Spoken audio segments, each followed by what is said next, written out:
Importante aqui é recordar que coação no curso do processo, a vítima é a administração da justiça. Não se pode confundir coação no curso do processo com o crime de ameaça a um determinado julgador. São coisas diversas. Aqui, a denúncia realizada, feita pela Procuradoria-Geral da República, é de coação no curso do processo. A objetividade jurídica desse crime, ou seja, o que o Código Penal pretende defender aqui é a correta administração da justiça. O mesmo ato ou dentro do mesmo contexto, existe a possibilidade de atos que caracterizem coação no curso do processo, e, repito, cuja vítima é a administração da justiça, podem configurar também ameaça específica a determinados julgadores, o que não está aqui, em discussão. Então, obviamente, não há aqui confusão entre vítima e julgador, como já analisamos no momento do recebimento da denúncia, e afasto novamente a alegação. A segunda alegação, e na verdade aqui é uma decorrência da outra questão da citação por edital, e uma vez citado por edital, a suspensão ou não do processo.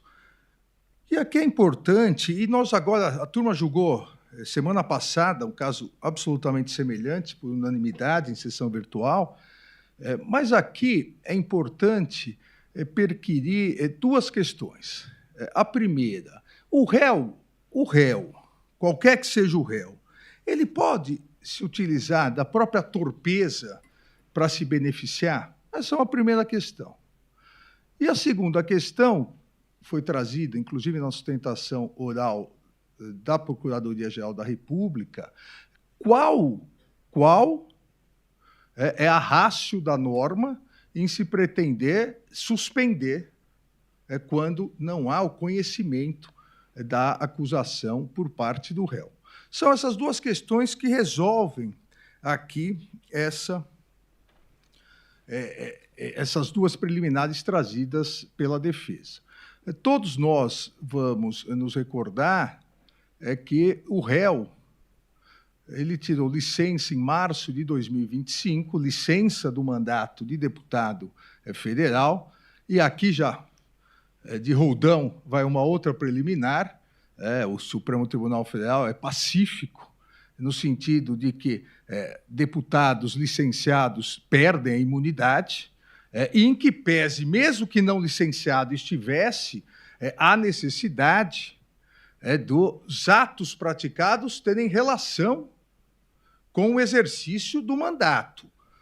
Há que me recorde, nesses alguns anos, ministra Carmen, de estudo do direito constitucional, não é função de deputado federal brasileiro fazer lobby no exterior contra o próprio país. Isso não consta, desde a Constituição do Império até a atual, não consta como função de deputado federal. Então, mesmo que estivesse no exercício do mandato, e não licenciado, mesmo que estivesse, não estaria acobertado pela imunidade. Então, já aqui também nem vou perder muito tempo com essa preliminar. Voltando à questão da citação. O réu era deputado federal licenciado, com domicílio declarado, tanto domicílio de trabalho na Câmara dos Deputados, quanto domicílio no apartamento funcional em Brasília e ainda em São Paulo. O réu, em momento algum, e antes de ser réu ainda, durante a investigação, em momento algum, alterou seu domicílio. Quero recordar aqui a todos, em respeito ao que foi dito da tribuna, há diferenças entre ambos os réus. Ambos foram denunciados. e o réu Paulo Figueiredo já fora denunciado no núcleo 5, todos se recordam, que também está suspenso, com uma diferença muito óbvia. O réu Paulo Figueiredo, ele mora nos Estados Unidos, oficialmente, declaradamente, há mais de 10 anos. Olha, ele mora. O réu Eduardo Bolsonaro era deputado licenciado, perdeu seu mandato só dia 18 de dezembro do ano passado, após o próprio recebimento da denúncia, a determinação de citação. Em momento algum, teve a mudança de domicílio e, em que pese estar nos Estados Unidos, e ora estava nos Estados Unidos, ora estava em Israel. Qual o local dos Estados Unidos? Aqui nós não podemos também confundir aqueles que nos ouvem. Quando um réu está no Brasil, em local incerto e não sabido, ele é citado por edital. Ah, mas ele está no Brasil. Óbvio. Mas onde está no Brasil? Ah, ele está nos Estados Unidos. Onde nos Estados Unidos? Até porque o réu faz questão de se evadir da justiça.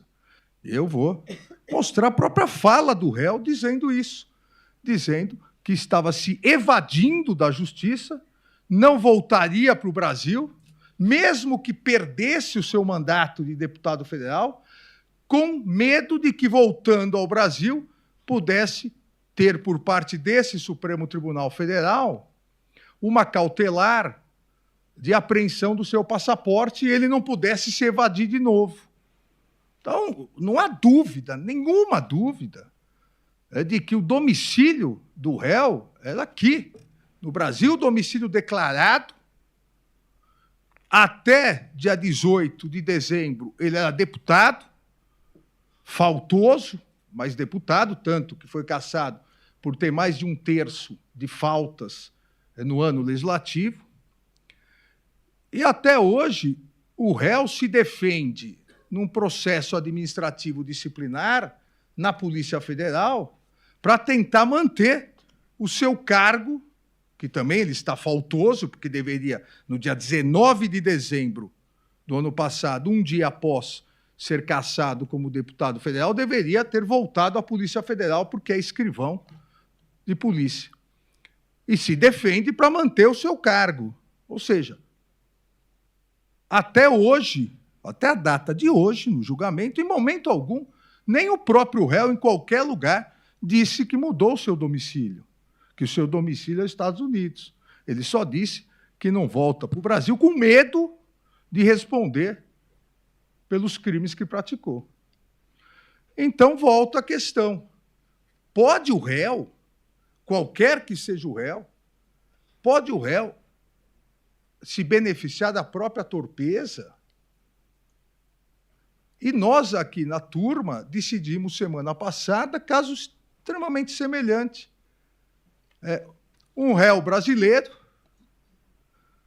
que, da mesma forma que fez durante o processo, pediu para os advogados renunciarem e ele fugiu para a Europa. E aí quer anular o processo dizendo que ele precisa ser intimado pessoalmente para indicar novos advogados, porque a defensoria não pode atuar para ele enquanto ele não for intimado pessoalmente. Olha, processo penal não é palhaçada. A aplicação da justiça não é palhaçada.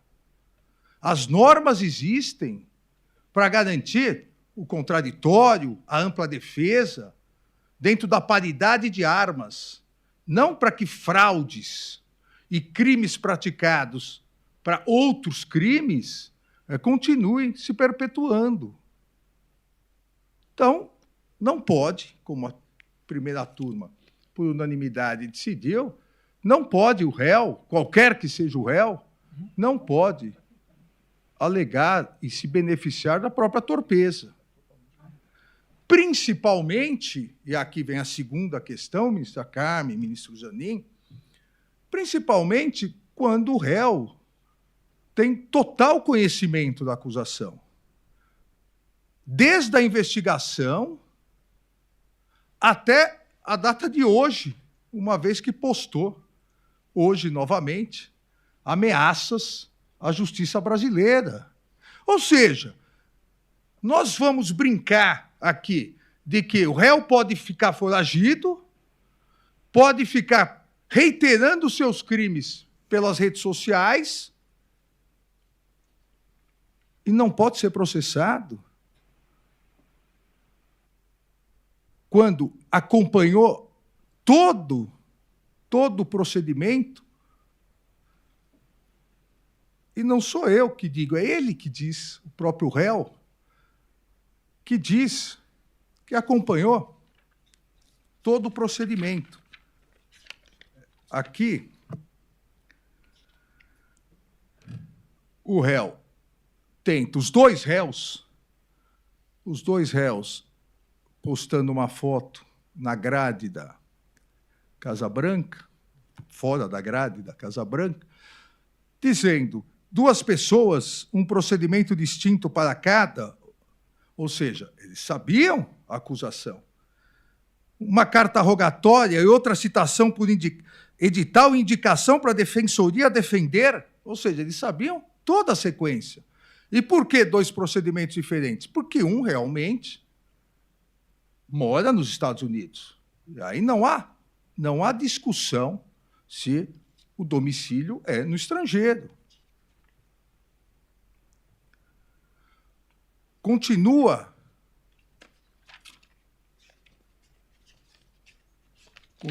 que seria a minha sequência, mas não é essa sequência. Continua o próprio réu dizendo da denúncia fajuta, da denúncia por coação, ou seja, sabe detalhadamente todos os fatos. Dão até entrevista sobre os fatos. Várias e várias entrevistas em diversos, não só em diversos sites da rede social, mas, inclusive, para televisões brasileiras, como a Jovem Pan, e reiterando, nas entrevistas, reiterando a atividade criminosa. A mesma coisa aqui, falando sobre o oficial de justiça. Então, não há aqui nenhuma dúvida de que tem total conhecimento.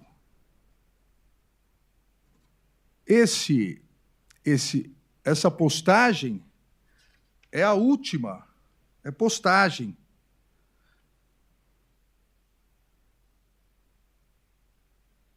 É a última postagem de dia 15, eu disse hoje, na verdade é de ontem, onde aqui, mostrando que acompanha todo o julgamento, diz: o Supremo Tribunal Federal do Brasil está se preparando para me condenar em retaliação contra o presidente Trump, tentando novamente jogar as autoridades judiciais brasileiras contra as autoridades do Poder Executivo dos Estados Unidos. É assim que um tribunal político opera. E Trump sabe melhor do que ninguém como a guerra jurídica pode se transformar em arma contra adversários políticos. Presidente Trump, secretário Rubio, secretário Bassett, ou seja, continua o mesmo iter criminis que praticou durante o ano todo. Daí fala das sanções contra o violador dos direitos humanos, Alexandre de Moraes, é tanto necessária quanto urgente o retorno. Eles agora se sentem confortáveis para fazer coisas como essa notícia. Eles quem? Os julgadores. A ameaça é sempre a coação contra os julgadores, em que pese mais centralizada no relator, até porque a figura do relator acaba sendo mais centralizada nos julgamentos, mas mesmo numa última manifestação criminosa, novamente, cita a coação a todos os julgadores. Considere a ousadia de suas acusações. Eles alegam que cometiam um crime. Eles desprezam a liberdade. Eles se opõem aos valores representados pela sua administração.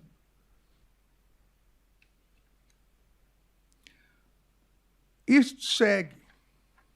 Ou seja, não há dúvida.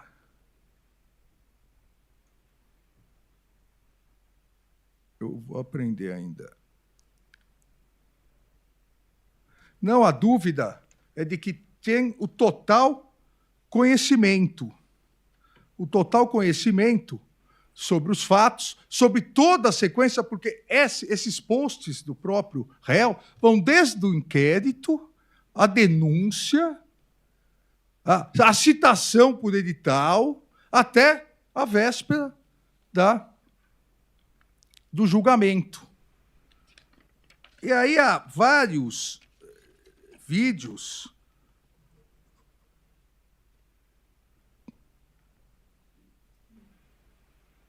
que eu vou pedir para a assessoria corrigir aqui, porque não é. O primeiro é a reação de Eduardo Bolsonaro após virar réu no Supremo Tribunal Federal, que é esse vídeo. Só que não precisa colocar o volume.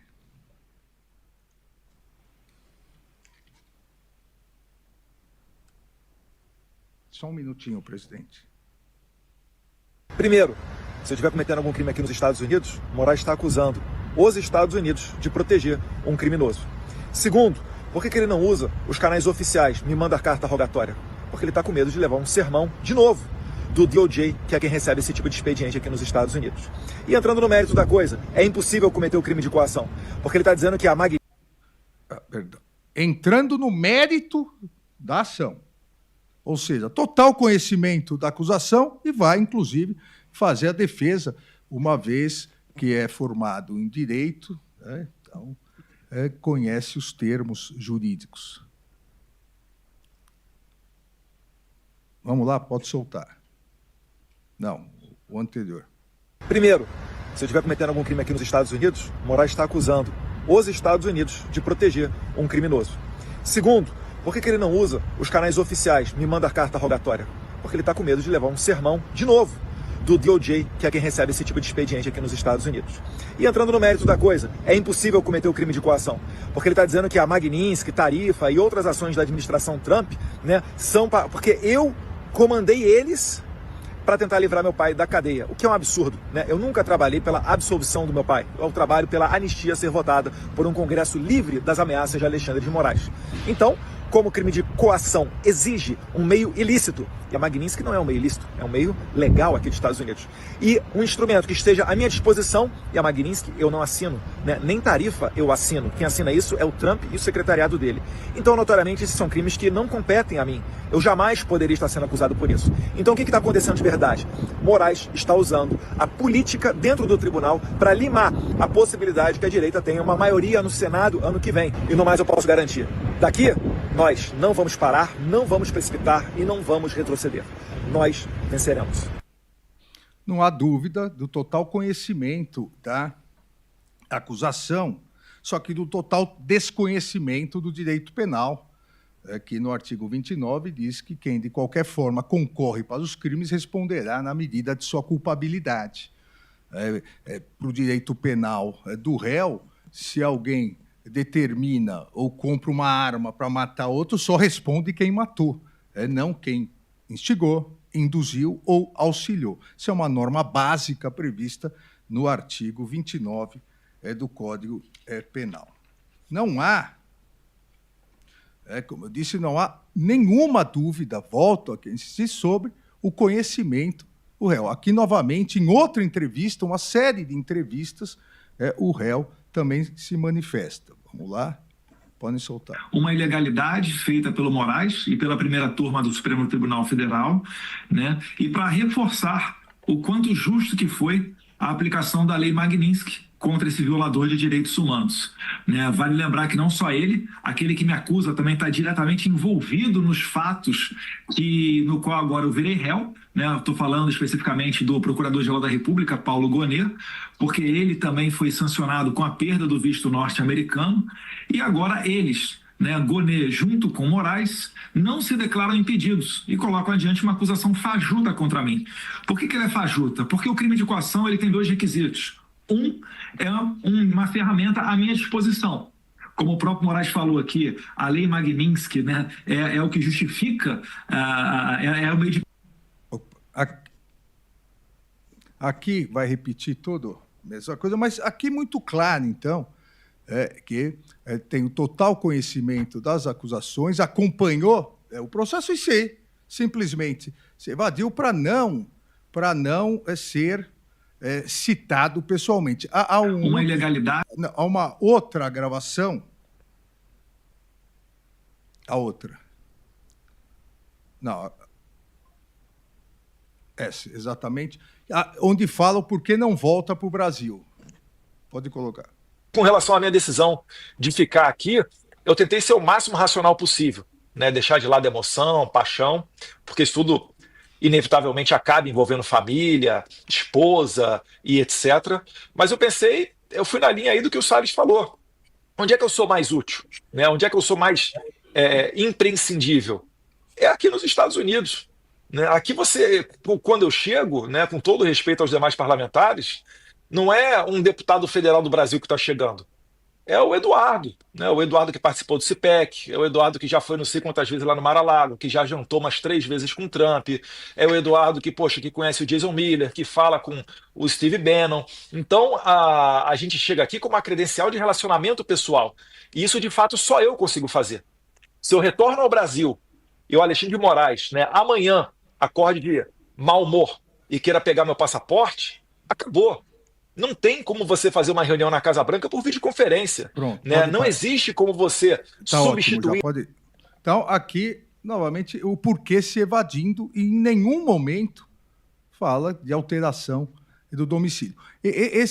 Essas falas todas, além de afastarem as preliminares, já são todas confissão do próprio crime. Mas afasto, portanto, todas as preliminares levantadas pela defesa. No mérito, como já estamos vendo aqui pelas palavras do próprio réu, o que diz o artigo 344? Usar de violência ou grave ameaça, que é aqui em contexto, com o fim de favorecer interesse próprio ou alheio, no caso do seu pai, contra a autoridade, parte ou qualquer outra pessoa que funciona ou é chamado a intervir em processo judicial, policial ou administrativo ou em juízo arbitral.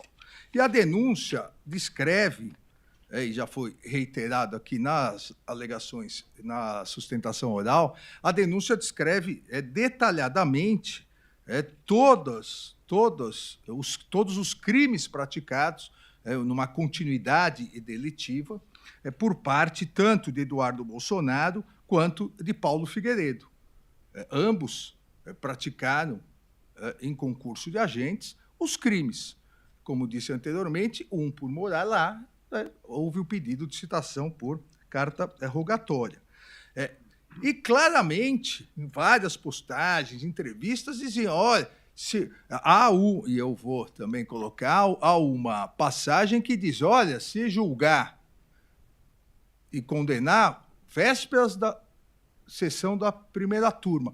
É só alguém, fala um nome de um dos assessores do presidente dos Estados Unidos, é só alguém entrar lá e avisar que imediatamente vão ter graves consequências.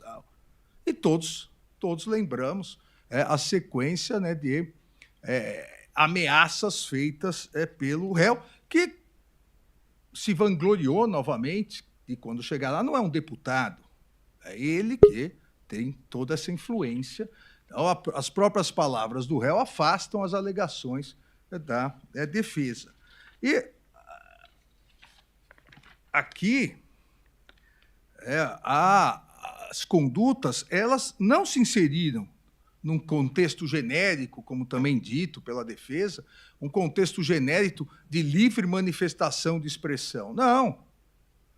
Aqui foram atos executórios de crimes, inclusive levando documentos, alguns documentos sigilosos da justiça brasileira, que tinham acesso, porque os advogados do seu pai tinham acesso, documentos sigilosos, traduziram e levaram à justiça norte-americana. A justiça não, perdão, as autoridades do executivo dos Estados Unidos, com claro propósito de favorecer os interesses. Documentos sigilosos do réu, então réu, hoje já condenado, traduziram e levaram. A ligação era clara, norte-americana. Vamos aplicar sanções. Todos recordam, e aí uma carta de ambos comemorativa, quando foram aplicadas sanções ao Brasil. E as declarações do réu dizendo que isso seria um efeito colateral, que o que importava era a luta que estavam fazendo, mesmo que milhares e milhares ou milhões de brasileiros fossem prejudicados pelas tarifas foram aplicadas sanções e por outras sanções. E as declarações aqui em relação à administração da justiça como vítima, o próprio réu citou, inclusive, o Procurador-Geral da República.